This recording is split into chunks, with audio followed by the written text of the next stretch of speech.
Assalamualaikum warahmatullahi wabarakatuh. Hai para pencinta catur dan para catur mania, selamat datang kembali di Legenda Catur Dunia.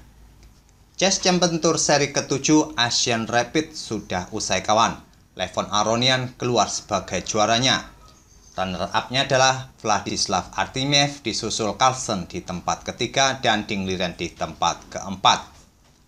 Turnamen papan atas berikutnya adalah Croatia Rapid and Blitz, yang merupakan rangkaian atau seri ketiga dari Grand Chess Tour 2021 yang akan dimulai tanggal 7 esok.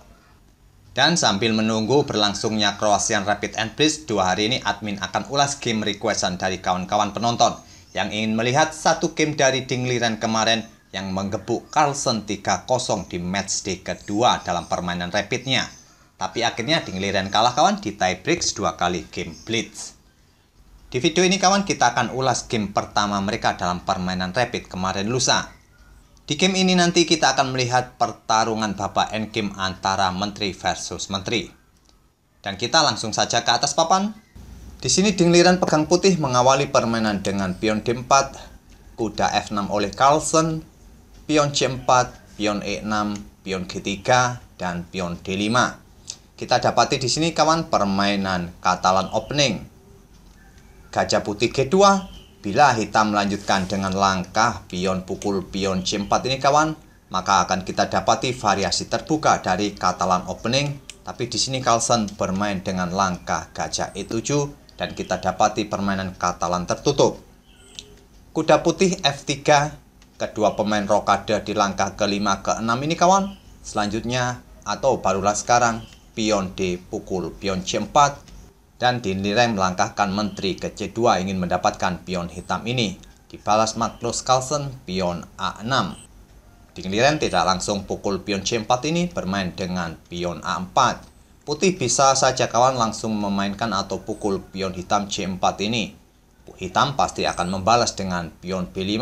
Ini untuk mendapatkan tempo untuk membuka ruang bagi gajahnya untuk di Viajento di peta B7. Oleh karena itu, Ding Liren tadi bermain dengan pion A4 terlebih dahulu. Gajah hitam D7 lanjut Carlsen, barulah sekarang menteri pukul pion C4. Gajah hitam bermanuver kembali ke peta C6 untuk mendapatkan kontrol di diagonal panjang ini untuk mengimbangi gajah Viajento putih di peta G2.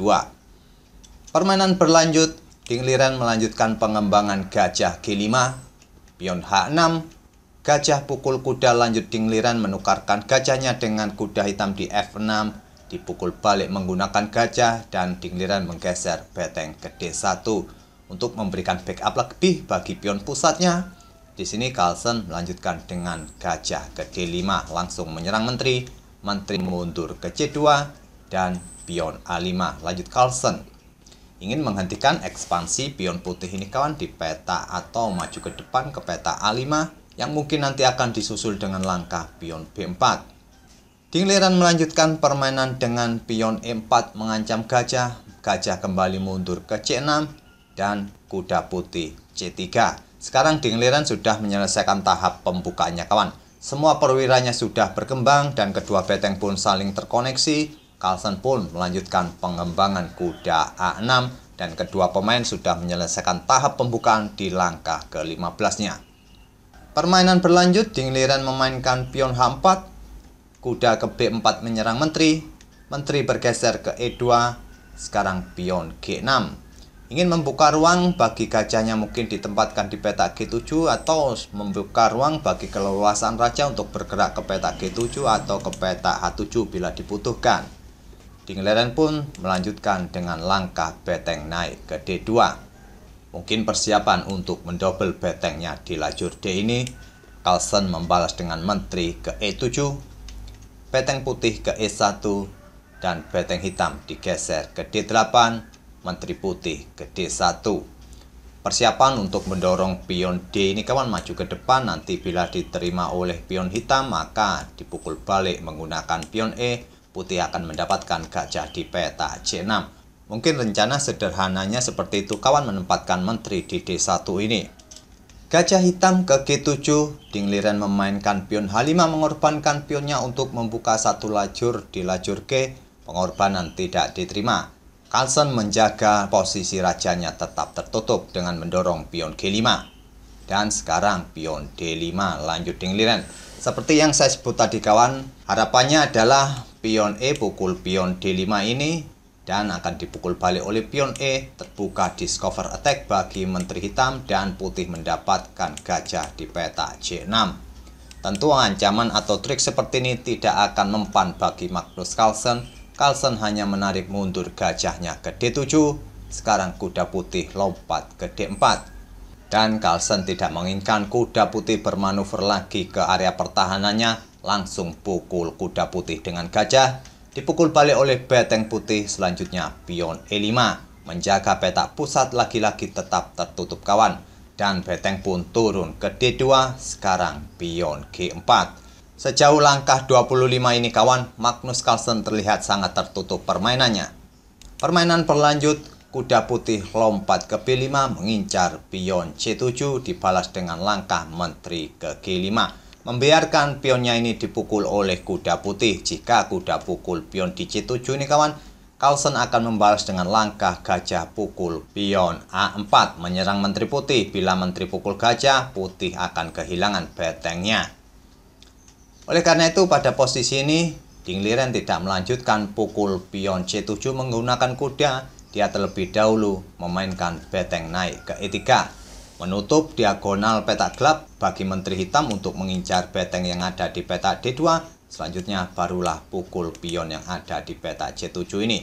Diantisipasi oleh Carlsen dengan beteng bergeser ke C8. Sekarang beteng bergerak kembali ke C3 untuk memberikan pressure bagi pion C7. Carlsen pukul pion H5, Dingliren pukul pion C7, Carlsen menggeser menterinya kembali ke G5, dan sekarang pion B3 lanjut Dingliren untuk melindungi pion A4-nya. Carlsen kemudian memainkan pion H5, pion D6 balas Dingliren melindungi kuda, dan sekarang beteng F bergeser ke D8, dibalas gajah turun ke F1, persiapan untuk menantang gajah peta terang hitam nantinya. Raja hitam bergerak ke G7, gajah ke B5 menantang pertukaran, sementara tantangan ditolak oleh Carlsen. Carlsen lebih memilih terjadi pertukaran di peta C6, gajah ke peta C6. Tantangan pun diterima oleh Dingliren, gajah pukul gajah, dipukul balik oleh kuda. Sekarang kuda putih atau Dingliren membuat langkah yang cukup menarik kawan. Kuda ke E8 skak, mengorbankan kudanya. Jika pengorbanan diterima, tentu pion akan didorong maju untuk menggarpu kedua beteng hitam ini. Dan salah satu beteng pun akan tewas oleh pion putih ini. Oleh karena itu, Magnus Carlsen tidak menerima pengorbanan kuda putih. Dia menggeser rajanya ke F8. Dan sekarang simpel, Dingliren mendorong pionnya maju ke D7. Melindungi kuda, juga menyerang beteng hitam. Beteng bergeser ke B8. Beteng putih naik ke D6. Mungkin persiapan untuk pukul kuda di langkah berikutnya untuk memenangkan satu pion. Kuda pun lompat ke D4, memutus koneksi antara menteri serta beteng putih. Di sini Dingliren tetap melakukan pengorbanan pertukaran perwira. Beteng pukul kuda dipukul balik oleh pion hitam, dipukul balik oleh menteri putih.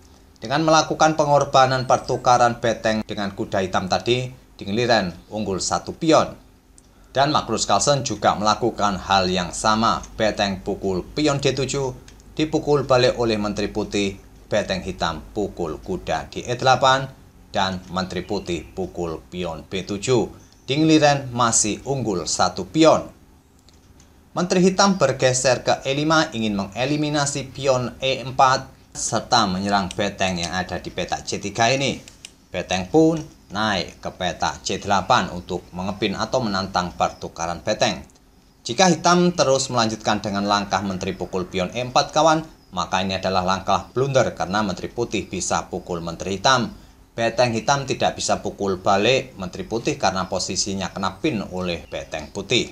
Jadi di sini Carlsen menukarkan atau menerima tantangan beteng putih. Beteng pukul beteng dipukul balik oleh menteri putih skak, raja ke G7 dan menteri putih ke C4 untuk melindungi pion dari ancaman menteri hitam ini. Kita sudah di langkah ke-44 kawan, dan kita dapati permainan endgame menteri versus menteri. Sementara di sini Ding Liren unggul 1 pion. Sebetulnya kita sudah memasuki babak endgame di langkah ke-35 tadi kawan. Tapi serunya di sini kawan, kita dapati permainan menteri versus menteri. Permainan berlanjut, menteri hitam ke A1 skak, raja ke G2, menteri hitam mundur kembali ke F6, dan menteri putih ke D5. Persiapan mengeliminasi salah satu pion hitam ini di peta A5 atau di peta H5. Pion H4 lanjut Carlsen menantang pion putih, tantangan diterima pion G pukul pion H4, dipukul balik oleh menteri hitam, menteri putih pukul pion di A5, dan menteri ke H3 skak, raja ke G1, menteri bergerak atau pukul pion B3 lanjut Carlsen masih minus 1 pion. Menteri putih bergeser ke E5 skak, raja ke F8, dan pion bisa didorong maju ke A5. Menteri hitam ke A3, menteri putih ke G5, mungkin persiapan melakukan skak di peta H6 mungkin, sehingga nanti menterinya ini berada di baris ke-6 dan kemudian bisa mendorong pionnya maju ke peta A6 berikutnya. Menteri hitam sekarang bergerak ke B4, ingin mengeliminasi pion E4 di backup oleh menteri putih di F5. Sekarang menteri putih berada di diagonal terang ini kawan, yang mungkin nanti akan melanjutkan skak di peta C8, sehingga pionnya bisa didorong kembali untuk maju ke A6. Carlsen melanjutkan dengan langkah menteri ke A3, menteri putih ke C8 skak, raja ke E7, pion didorong maju ke A6. Sekarang pion G3 lanjut Carlsen menantang pion putih. Jika tantangan pion hitam ini diterima oleh pion putih kawan, nanti akan dipukul balik oleh menteri hitam dengan tempo skak. Dan jika Carlsen menginginkan permainan rembes, mungkin dia akan melakukan skak-skak yang berulang. Karena posisi Carlsen juga posisi dalam tertekan kawan, dia minus 1 pion. Di sini tantangan pion hitam ini tidak diterima oleh Ding Liren. Dia bermain dengan langkah menteri ke B7 skak. Kembali ingin mendapatkan tempo bagi pion untuk atau perlindungan bagi pionnya untuk didorong maju ke depan nanti. Raja ke F6, pion maju ke A7, menteri hitam ke C1 skak, raja ke G2, pion G pukul pion F2. Ding Liren tidak memukul pion hitam ini menggunakan raja kawan, karena yang ditakutkan nanti Carlsen akan melakukan skak yang berulang. Ding Liren melakukan skak terlebih dahulu di peta B6. Raja hitam bergerak ke E7, Ding Liren memukul pion hitam menggunakan menteri, sehingga rajanya tetap tertutup dan mendapatkan perlindungan dari menterinya. Dan posisi menteri pun masih tetap menjaga pion yang ada di peta A7 ini. Carlsen melanjutkan menteri ke G5 skak, raja ke H3, menteri bergeser ke A5 menjaga pion agar tidak bisa promosi. Raja putih bergerak ke G4, menteri ke A1, menteri ke C5 skak, raja ke F6, dan menteri bergerak ke C6 kembali skak, raja ke G7. Sekarang pion bisa promosi menteri. Ding Liren sudah mempunyai 2 menteri kawan, tapi Carlsen tidak mau menyerah begitu saja, menggeser menterinya ke G1 skak. Setelah raja bergeser ke F5 ini, di langkah ke-66, Magnus Carlsen menyerah. Langkahnya tentu masih cukup panjang kawan. Carlsen di sini bisa melakukan skak yang berulang, tapi di beberapa langkah berikutnya hitam sudah tidak mempunyai peta lagi yang bisa untuk melakukan skak. Dan bila tetap dilanjutkan mungkin akan terjadi seperti ini, dan di beberapa langkah berikutnya akan terjadi skak mat. Sampai di sini kalianlah yang meneruskan hingga permainan berakhir kawan. Itulah kawan permainan antara Ding Liren versus Magnus Carlsen di game pertama mereka dalam permainan rapid di matchday kedua perebutan tempat ketiga Chess Champion Tour Asian Rapid 2021. Semoga permainan mereka berdua tadi bisa menghibur dan memberikan inspirasi dalam permainan babak akhir kawan. Terima kasih, kita akan bertemu di video-video berikutnya. Wassalamualaikum warahmatullahi wabarakatuh.